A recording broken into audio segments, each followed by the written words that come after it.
जन्म की दिव्यता का तो वर्णन हो गया। अब कर्मों की दिव्यता क्या होती है,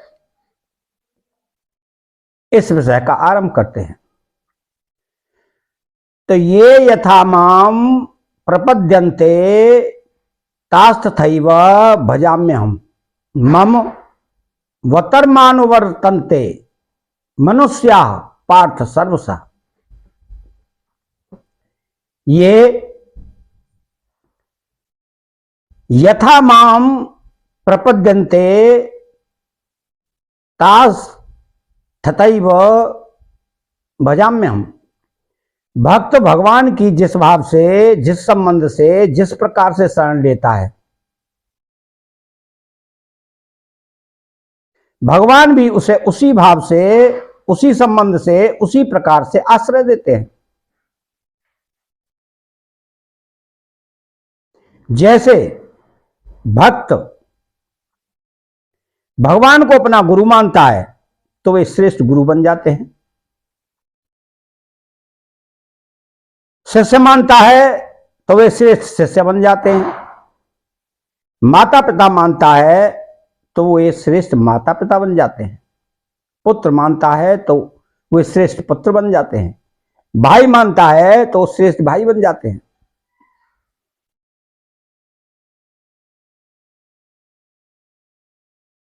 भगवान के बिना व्याकुल हो जाता है तो भगवान भी भक्त के बिना व्याकुल हो जाते हैं।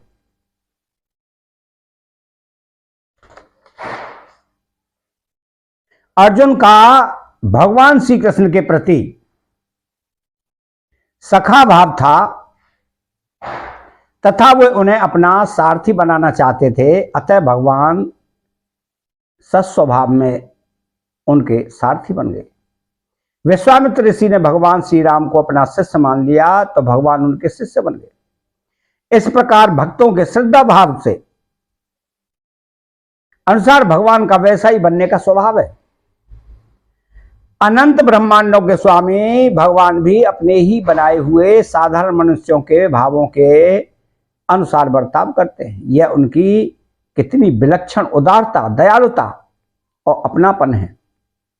भगवान विशेष रूप से भक्तों के लिए ही अवतार लेते हैं, ऐसा प्रस्तुत प्रकरण से सिद्ध होता है। भक्त लोग जिस भाव से, जिस रूप से भगवान की सेवा करना चाहते हैं, भगवान को उनके लिए उसी रूप में आना पड़ता है। जैसे अकेले भगवान का मन नहीं लगा तो वही भगवान अनेक रूपों में प्रकट होकर खेल खेलने लगे। ऐसे ही जब भक्तों के मन में भगवान के साथ खेल खेलने की इच्छा हो जाती है, तब भगवान उनके साथ खेल खेलने के लिए प्रकट हो जाते हैं। भक्त भगवान के बिना नहीं रह सकता तो भगवान भी भक्त के बिना नहीं रह सकता। यहां आए यथा और तथा इन प्रकारात्मक वाचक शब्दों का अभिप्राय संबंध, भाव और लगन से है। भक्त और भगवान का प्रकार एक सा होने पर भी उनमें एक बहुत बड़ा अंतर यह है कि भगवान भक्त की चाल से नहीं चलते, प्रत्युत अपनी चाल भक्त शक्ति से चलते हैं। भगवान सर्वत्र विद्यमान, सर्वसमर्थ, सर्वज्ञ, परम सुहृद और सत्य संकल्प हैं। भक्त को केवल अपनी पूरी शक्ति लगा देनी है, फिर भगवान भी अपनी पूरी शक्ति से उसे प्राप्त हो जाते हैं। भगवत प्राप्ति में बाधा साधक स्वयं लगाता है, क्योंकि भगवत प्राप्ति के लिए वह समस्त सामग्री, समय और सामर्थ्य को अपनी मानकर उन्हें पूरा नहीं लगाता, प्रत्युत अपने पास बचा कर रख लेता है। यदि वह उन्हें अपना न मानकर उन्हें पूरा लगा दे तो उसे शीघ्र ही भगवत प्राप्ति हो जाती है। कारण कि यह समस्त सामग्री आदि उसकी अपनी नहीं है, प्रत्युत भगवान से मिली है, भगवान की है, अतः उन्हें अपनी मानना ही बाधा है।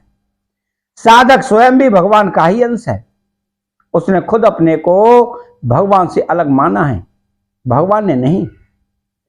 भक्ति, प्रेम कर्मजन्य अर्थात किसी साधन विशेष का फल नहीं है। भगवान के सर्वदा शरण होने वाले को भक्ति स्वतः प्राप्त होती है।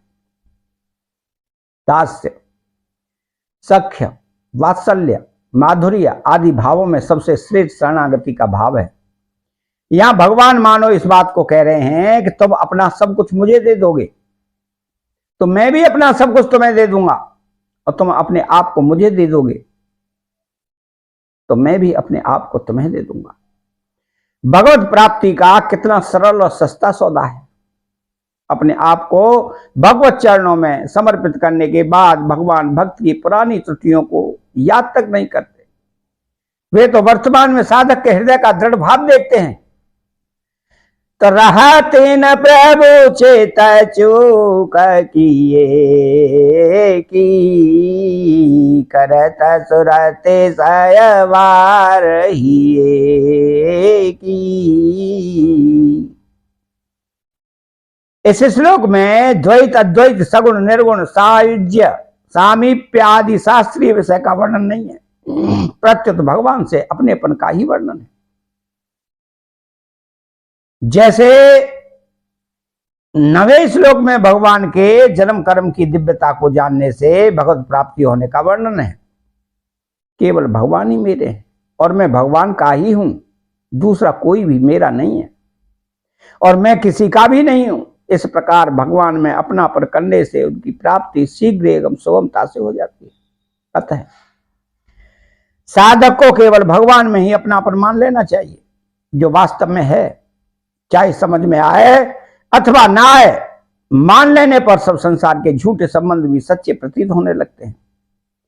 फिर जो भगवान का सदा से ही सच्चा संबंध है वह अनुभव में क्यों नहीं आएगा, अर्थात अवश्य आएगा। इसमें एक शंका है, जो भगवान को जिस भाव से स्वीकार करते हैं भगवान भी उनसे उसी भाव से बर्ताव करते हैं। तो फिर यदि कोई भगवान को द्वेष बैर आदि के भाव से स्वीकार करेगा तो क्या भगवान भी उससे उसी द्वेष आदि के भाव से बर्ताव करेंगे? इसका समाधान यह है कि प्रपद्यते, यहां पद से भगवान की प्रपंक्ति अर्थात शरणागति का ही विषय है, उनसे द्वेष वैर आदि का विषय नहीं। अतः यहां इस विषय में शंका ही नहीं उठ सकती। फिर भी इस पर थोड़ा विचार करें तो भगवान के स्वीकार करने का तात्पर्य है कल्याण करना। जो भगवान को जिस भाव से स्वीकार करता है भगवान भी उससे वैसा ही आचरण करके अंत में उसका कल्याण ही करते हैं। भगवान प्राणी मात्र के परम सुहृद हैं, इसलिए जिसका जिसमें हित होता है भगवान उसके लिए वैसा ही प्रबंध कर देते हैं। द्वेष बैर रखने वालों का भी जिससे कल्याण हो जाए वैसा ही भगवान करते हैं।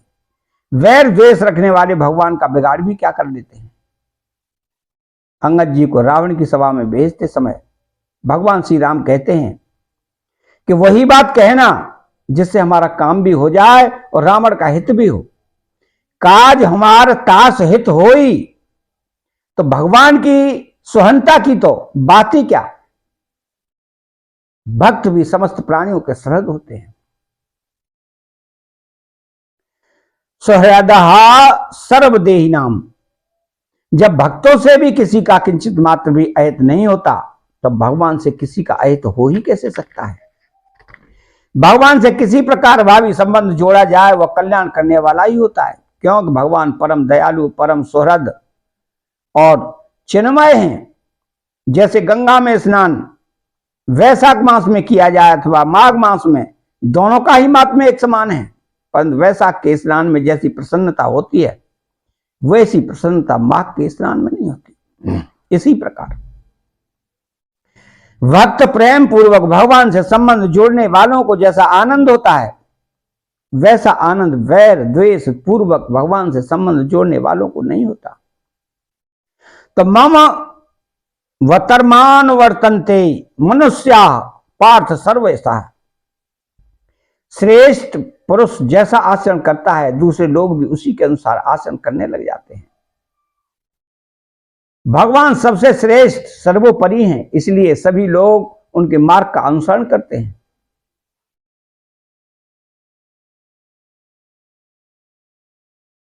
उत्तरार्ध में भी यही बात कही गई है। साधक भगवान के साथ जिस प्रकार का संबंध मानता है भगवान उसके साथ वैसा ही संबंध मानने के लिए तैयार रहते हैं।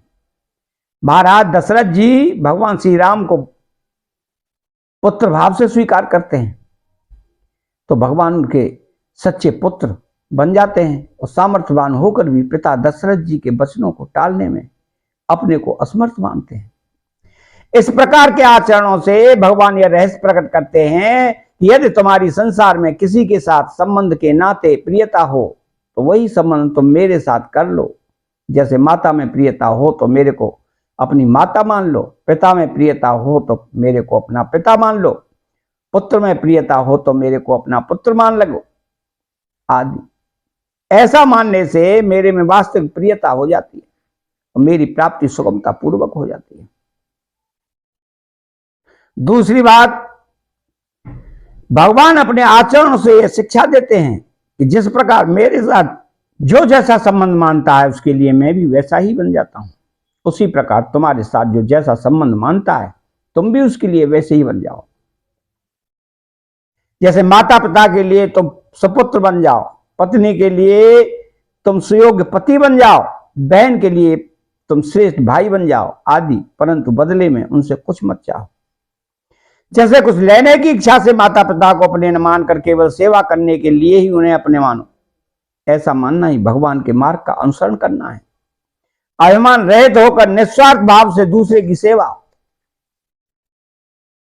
करने से शीघ्र ही दूसरे की ममता छूटकर भगवान में प्रेम हो जाएगा, जिससे भगवान की प्राप्ति हो जाएगी। अब इसमें विशेष बात यह है कि अहंकार रहित होकर निस्वार्थ भाव से कहीं भी प्रेम किया जाए तो प्रेम स्वतः प्रेम में भगवान की तरफ चला जाता है। कारण कि अपना अहंकार और स्वार्थ ही भगवत प्रेम में बाधा लगाता है। इन दोनों के कारण मनुष्य का प्रेम भाव सीमित हो जाता है।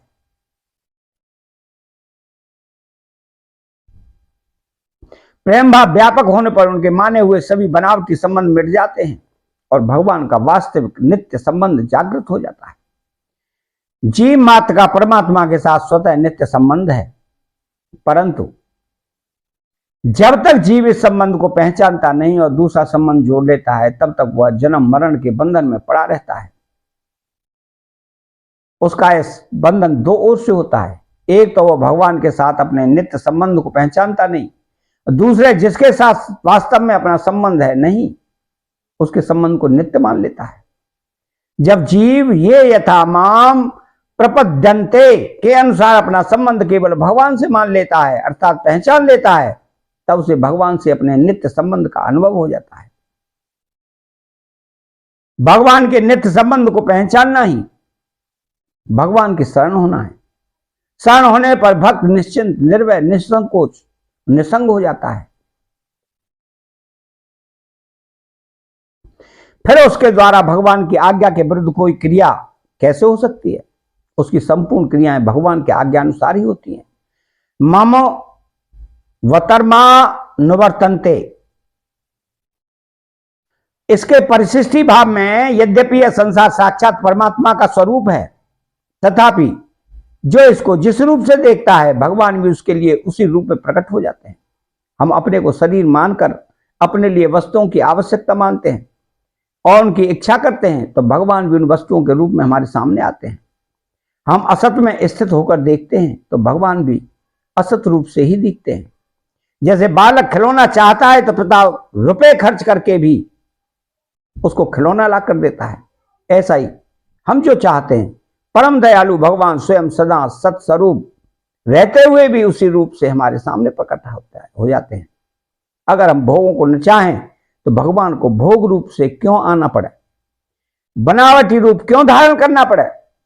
भगवान के संबंध में यथा तथा होते हुए भी जीव पर उनकी बड़ी भारी कृपा है। क्यों? कहां जीव और कहां भगवान। अभिमान के सहाय जीव में और क्या सामर्थ्य है, फिर भी जीव का भगवान में आकर्षण होता है तो भगवान का भी जीव में आकर्षण होता है। जैसे विदुरानी जी अपने आप को भूल गई तो भगवान भी अपने आप को भूल गए और केले के छिलके के खाने लगे और उसी में आनंद लेने लगे। भगवान के स्वभाव में यथा तथा केवल क्रिया में है, भाव में नहीं। भगवान का आस्तिक से आस्तिक व्यक्ति के प्रति जो स्नेह है, कृपा है, वैसा ही स्नेह कृपा नास्तिक से नास्तिक व्यक्ति के प्रति भी है। इसलिए भगवान के यथा तथा में स्वार्थ भाव नहीं है, प्रत्युत यह तो भगवान की महत्ता है कि कहां जीव और कहां भगवान। फिर भी वे जीव को अपना मित्र बनाते हैं, उसको अपने समान दर्जा देते हैं। भगवान अपने में बड़प्पन का भाव नहीं रखते, यह उनकी महत्ता है। अतः चैनल को सब्सक्राइब करें, बेल आइकन घंटी को दबाएं और कमेंट बॉक्स में जय श्री कृष्ण लिखें। बोलो जय श्री कृष्ण।